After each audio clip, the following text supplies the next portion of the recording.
सुप्रभात मेरे प्यारे बच्चों, आशा करता हूँ आप सब ठीक है। आज हम लोग परिसर अध्ययन 1 में पाठ 6 भोजन की विविधता यह पढ़ने वाले हैं। अब ये जो ऊपर चित्र दिया गया है, क्या आप इन खाद्य पदार्थों को पहचानते हो? आपके घर में भी इनमें से कुछ खाद्य पदार्थ बनाए जाते होंगे, तो आपको एक सूची बनानी है, एक तालिका तैयार करनी है जो कि आपके पुस्तक में दी है। अब इस तालिका को ध्यान से देखो। इसमें अनुक्रमांक, अनाज, साग सब्जी, घर में बनाए गए पदार्थ और कुल संख्या ऐसा दिया। तो आपको यहाँ 1, 2, 3, 4 ऐसे अनुक्रमांक देने हैं। फिर यहाँ अनाज, साग सब्जी इसके नाम लिखने हैं। फिर जैसे यहाँ पे चावल या धान 1 नंबर पे दिया है।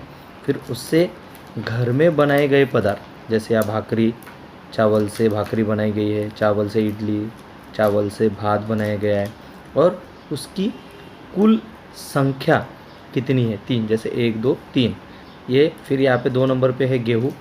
गेहूँ से आप चपाती बनाते हो, पराठा बनाते हो और पूरी बनाते हो। तो इनकी भी संख्या कितनी हो गई है, 3। तो आपको इस प्रकार से ये तालिका नीचे तक लेके जाना है। जैसे यहाँ पे 3 नंबर पे आपने ले लिया, मान के चलिए बैंगन ले लिया, तो बैंगन से क्या बनता है, बैंगन से जैसे सब्जी बनती है, फिर मसाला बैंगन बनता है, बैंगन का भरता बनता है। तो इससे कितने हो गए, 3। तो वो आपको इसके कुल संख्या के नीचे लिखना है। इस प्रकार से आपको ये पूरा करना है। प्यारे बच्चों, अभी पिछले तालिका में हमने हमारे घर में क्या बनता है वो हमने यहाँ पे लिखा था और उनकी संख्या लिखी थी। अभी आपको क्या करना है, तुम्हारी सूची में है परंतु उनकी सूची में नहीं है। अभी आपको अपने दोस्त को फ़ोन करके या कोई बगल में है उनको पूछना है। जैसे चावल से महाराष्ट्रियन है, वो घर में मोदक बनाते हैं या डोसा भी बनाते हैं, जो आपके घर में नहीं बन रहा है। आपके घर में मोदक नहीं बन रहा है या डोसा नहीं बन रहा है, लेकिन दोस्त के घर में बन रहा है, तो आपको उनके घर में बनाया गया अलग पदार्थ यहाँ पर लिखना है। जैसे अभी मेरे घर में गेहूँ से पराठा, चपाती और पूरी बनती थी, लेकिन यहाँ पे गेहूँ से क्या बन रहा है, घुघरी बन रही है। तो उनके घर में जो अलग पदार्थ है वो यहाँ पे लिखना है। और अनाज या जो भी है, जो आपके इसमें भी था और इनके इसमें भी था, जैसे मान के चलो यहाँ अगर बैंगन है, तो बैंगन से यहाँ उनके यहाँ पे कौन सा दूसरा पदार्थ बनता है तो आपको यहाँ पे लिखना है और ऐसे तालिका पूरी करनी है। बच्चों, अभी इस मानचित्र को ध्यान से देखो। इस मानचित्र में, ये मानचित्र किसका है, सबसे पहले हम लोग पढ़ते हैं, ये किसका मानचित्र है, भारत का मानचित्र है। दूसरा किस चीज़ का है, प्रमुख खाद्यान्न फसलें, मतलब हमारे देश में कहाँ कौन कौन सी फसलें होती है। कन्याकुमारी से लेके कश्मीर तक, यहाँ गुजरात से लेके अरुणाचल तक कौन सी फसलें होती है, ये आपको मानचित्र के माध्यम से दिया है। अब ऊपर दिए गए मानचित्र का निरीक्षण करो। आपको यहाँ पे ध्यान से देखना है, 3 प्रकार के अनाज दिए हैं, चावल, गेहूँ और ज्वार। अब पूरे देश में अलग अलग प्रकार के, जैसे यहाँ पे ये समंदर के किनारे देखो, ये समंदर के तटवर्तीय प्रदेश बोलते हैं इसे। ये तटवर्तीय प्रदेशों में सबसे ज़्यादा क्या दिखाई दे रहा है हमको, चावल दिखाई दे रहा है। ये बीच वाले प्रदेश में सबसे ज़्यादा क्या दिखाई दे रहा है, ज्वार या गेहूँ दिखाई दे रहा है। तो आपको पहला सवाल है, सागर के तटीय क्षेत्रों में कौन सी खाद्य फसल अधिक मात्रा में उगाई जाती है। तो यहाँ अब भी हमने देखा, यहाँ तटीय क्षेत्रों में कौन सी फसल सबसे ज़्यादा है, चावल। तो उत्तर क्या है, चावल। दूसरा उत्तर भारत, अभी ये कौन सा है, ये उत्तर भारत है, बराबर। इसमें उत्तर भारत में कौन सी खाद्य फसल बोई जाती है, तो देखो यहाँ पे ये चावल दिखाई दे रहे हैं और ये गेहूँ दिखाई दे रहे हैं। दूसरी कोई फसल ज़्यादा दिखाई दे रही है क्या, नहीं। तो ये है गेहूँ और चावल। तीसरा मध्यवर्ती क्षेत्र, अभी मध्यवर्ती क्षेत्र कौन सा आ गया, ये आ गया, बराबर। इसमें क्या है, गेहूँ और ज्वार, क्या आ रहा है, गेहूँ और ज्वार, और थोड़े बहुत मात्रा में यहाँ पे क्या आता है, चावल आ रहा है। फिर दक्षिणी भारत में चावल की फसलें बड़े पैमाने पर होती है, इसका कारण क्या हो सकता है। अब ये दक्षिण भारत दिख रहा है, यहाँ पे ज़्यादा से ज़्यादा चावल ही है, बाकी बहुत कम यहाँ ज्वार या ये है, बाकी केवल चावल है। ऐसा क्यों होता होगा, क्योंकि वहाँ पर मानसूनी वर्षा अधिक होती है। यहाँ पे ये देखो, ये समंदर इधर है, तो मानसून यहाँ से आते हैं, तो यहाँ पे ये तटवर्तीय प्रदेशों में या ये दक्षिण भारत में बहुत तेज वर्षा होती है, इसलिए यहाँ ज़्यादातर चावल की फसल बोई जाती है। बच्चों, अभी हमने देखा कि हमारे देश में अलग अलग प्रकार के खाद्यान्न फसलें उगाई जाती हैं। तो हमारे देश का मुख्य व्यवसाय कौन सा है? खेती, जो सर्वत्र किया जाता है। तो लेकिन ये खेती मुख्यतः वर्षा के पानी पर ही निर्भर होती है और सभी स्थानों पर समान रूप से वर्षा हो रही है क्या देखा आपने कि तटीयवर्ती प्रदेशों में ज़्यादा बारिश होती है इसलिए वहाँ पे धान और चावल लगाए जाते हैं या नारियल, मड़ुआ, सावा की फसलें होती है। और जहाँ मध्यम प्रकार की बारिश होती है वहाँ गेहूँ, अरहर, सोयाबीन इसकी फसल ली जाती है। और कम वर्षा वाले क्षेत्रों में ज्वार, बाजरा, मोट इसके जैसी फसलें उगाई जाती है। अब अच्छी फसल होने के लिए क्या क्या ज़रूरी है? अच्छी फसल होने के लिए उत्तम बीज, उपजाऊ मिट्टी, पर्याप्त सूर्य प्रकाश और अपेक्षित पानी की आवश्यकता होती है। हमारे देश में ऋतुओं के अनुसार अनाज तथा साग सब्जियों में विविधता दिखाई देती है।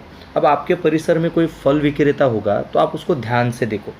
क्या अभी बारिश के दिनों में उसके पास आम दिखाई देते हैं? नहीं दिखाई देते। तो आप अपने आसपास के फल विक्रेता को देखो और नीचे कुछ सवाल दिए हैं, कौन से फल पूरे वर्ष भर बिक्री के लिए मिलते हैं, इसका जवाब ढूंढो।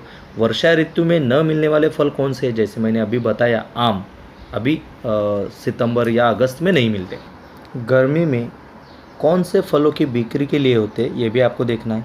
किस ऋतु में बहुत अधिक मात्रा में फल मिलते हैं और किस ऋतु में फलों की उपलब्धता कम होती है, ये आपको ध्यान से देखना है। बच्चों, अब इस मानचित्र को ध्यान से देखो। ये मानचित्र महाराष्ट्र तथा पड़ोसी राज्यों के खाद्य पदार्थ इसमें दिए हैं।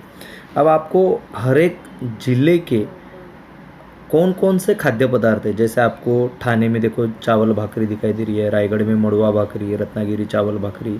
तो आपको हर एक ज़िले में कौन से खाद्य पदार्थ है और उसमें उपयोग में लाया गया क्या खाद्य है, इसकी आपको सूची बनानी है।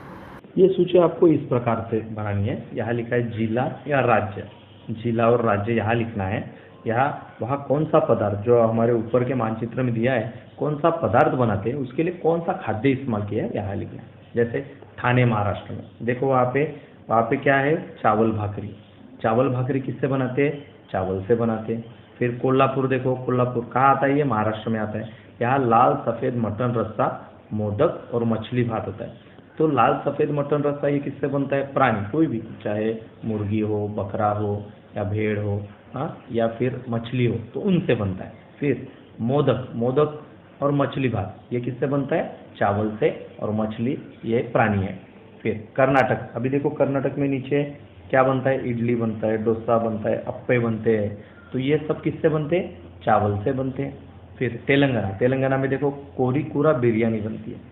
तो कोरिकूरा बिरयानी ये प्राणी यानी जैसे मुर्गी होगी या बकरा होगा उससे और चावल से बनती है। फिर गुजरात में ढोकला ठेपला बनता है। ये किससे बनता है? गेहूँ और चावल से। तो आपको इसी प्रकार महाराष्ट्र के जितने भी जिले हैं, वहाँ जिलों के नाम दिया है मानचित्र में, उनको एक एक करके यहाँ ऐसे लिखना है। वहाँ पे कौन सा खाद्य पदार्थ बनाते हैं वो लिखना है, और वो खाद्य पदार्थ। बच्चों, अब आप इन दोनों मानचित्रों को ज़रा ध्यान से देखो।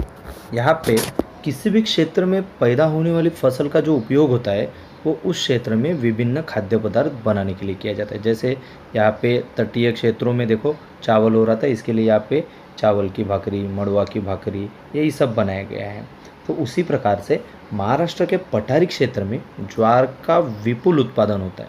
इस क्षेत्र में ज्वार से परिमल, खील, भाकरी, घुघरी, पापड़, बड़ी, कोडडौरी, चीला, धपाटे इत्यादि खाद्य पदार्थ बनाए जाते हैं। क्या आपके यहाँ पे बनाए जाते हैं? नहीं। उसी प्रकार से कोकण अथवा सागर के तटीय क्षेत्रों में चावल, नारियल तथा नारियल के तेल का बड़े पैमाने पर उपयोग किया जाता है। मध्य महाराष्ट्र में ज्वार, बाजरा, मूंगफली, सोयाबीन, तिल तथा सरसों आदि का बड़े पैमाने पर उपयोग किया जाता है। अभी आपको एक बात ध्यान देना है कि मिट्टी तथा जलवायु के अनुसार फसलों में अंतर होता है और इसी परिवर्तन के अनुसार ही लोगों का आहार निर्धारित होता है। जैसे कोकण तटवर्तीय प्रदेशों में मिट्टी जो है वो पथरीली है, इसीलिए वहाँ पे नारियल या चावल या ज़्यादा बारिश के कारण ऐसी फसलें उगाई जाती हैं।